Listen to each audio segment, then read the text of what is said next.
السلام علیکم ورحمۃ اللہ وبرکاتہ۔ ناظرین، امید ہے کہ آپ تمام حضرات خیر و عافیت سے ہوں گے۔ اللہ سب کو سلامت رکھے، آباد رکھے۔ محترم ناظرین، آج میری نظروں کے سامنے ایک روایت آئی جب میں پڑھ رہا تھا۔ میرا دل چاہا آپ لوگوں کے سامنے بھی اس روایت کو پیش کروں، آپ لوگوں کے سامنے بھی وہ روایت بیان کر دوں تاکہ آپ بھی اس سے فائدہ اٹھائیں۔ روایت حضرت ابو ہریرہ رضی اللہ تعالیٰ عنہ کی ہے۔ حضرت امام طبرانی علیہ الرحمہ نے اسے نقل کیا ہے۔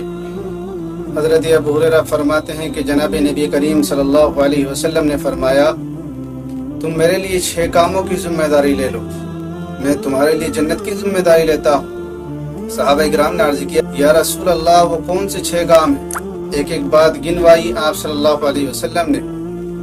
سب سے پہلی چیز جو آپ نے فرمایا، الصلاۃ، نماز کو پابندی کے ساتھ اس کے وقتوں پر ادا کرو۔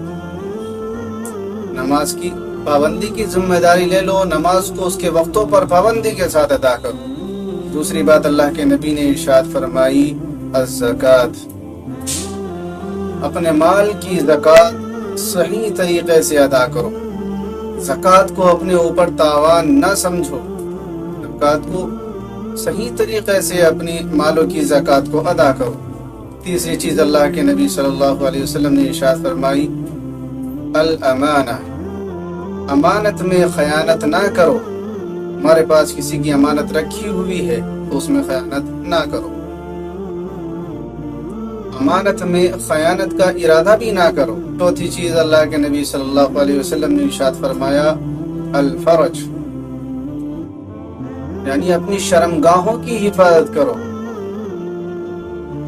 اس کو ناجائز جگہوں پر استعمال نہ کرو۔ جائز راستہ اللہ رب العزت نے بتایا ہے، اس راستے کو اختیار کرو، اس کے علاوہ دوسرا راستہ اختیار نہ کرو۔ تو چوتھی چیز کیا فرمائی؟ الفرج، یعنی شرمگاہ کی حفاظت کرو، جو جائز راستہ اللہ رب العزت نے بتایا ہے اس کو اختیار کرو، اس کے علاوہ کسی اور راستے کو اختیار نہ کرو۔ پانچویں بات اللہ کے نبی صلی اللہ علیہ وسلم نے فرمایا، البطن، اپنے پیٹ کی حفاظت کرو۔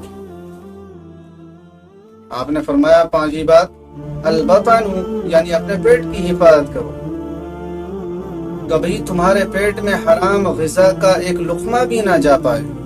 جب انسان حلال کی کمائی کا ارادہ کرے گا تو حرام کا ایک لقمہ بھی اس کے پیٹ میں نہیں جائے گا، حرام کی کمائی کی طرف اس کا ذہن بھی نہیں جائے گا۔ تو آپ نے فرمایا البطن، پیٹ کی حفاظت کرو، حرام کا لقمہ تمہارے پیٹ میں نہ جانے پائے۔ جب انسان حلال کی جستجو اور جو ہے حلال کی پرواہ کرتا ہے، حرام سے اجتناب کرنے کی کوشش کرتا ہے، تو حلال راستے ہی وہ اختیار کرتا ہے، اور جب حلال راستے اختیار کرے گا تو جھوٹ انسان کبھی نہیں بولے گا۔ لہذا پیٹ کی حفاظت کر لو۔ اللہ کے نبی فرماتے ہیں، میں جنت کی ذمہ داری لیتا ہوں۔ چھٹی بات اللہ کے نبی نے فرمائی، جو آخری بات ہے،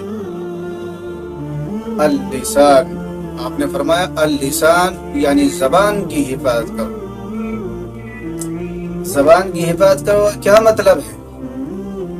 یعنی کبھی اس زبان سے جھوٹ نہ بولو، جب بھی بولو سچ بولو، زبان کا استعمال صحیح طریقے سے کرو۔ کبھی کسی کو اس زبان سے گالی نہ دو، کسی کو اوپر تہمت نہ لگاؤ، اس زبان سے کسی کو برا بھلا نہ کہو۔ یہ زبان صحیح استعمال کرو جیسے اس کے استعمال کرنے کا حق ہے۔ ہمیشہ سچ بولو، اس زبان سے جھوٹ کبھی نہ بولو۔ ان 6 باتوں پر آپ فرماتے ہیں کہ جو ان 6 باتوں پر عمل کی ذمہ داری لیتا ہے، جو ان 6 باتوں پر عمل کی ذمہ داری لیتا ہے، ان 6 کاموں پر عمل کی ذمہ داری لیتا ہے، تو میں اس کے لیے جنت کی ذمہ داری لیتا ہوں۔